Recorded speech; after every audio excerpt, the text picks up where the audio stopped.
नमस्कार प्रणाम।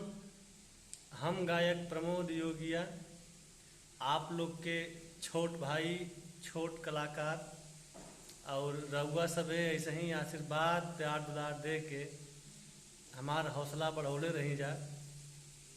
बहुत जल्द ही आप लोग के बीच में कुछ धमाका नया लेके आवत आनी।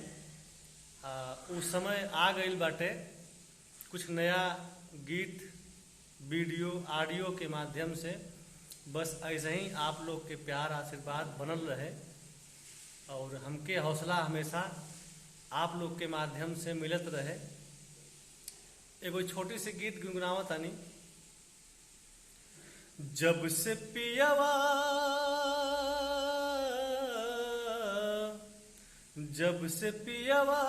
गईल परदेस, जब से पियवा गईल परदेस, जियरवा लागे ना।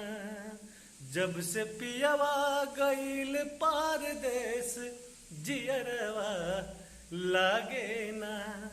भइल पगली के भेस, भइल पगली के भेस, जियरवा लागे ना। जब से पियवा गईल परदेस, जियरवा लागे ना। नमस्कार, प्रणाम।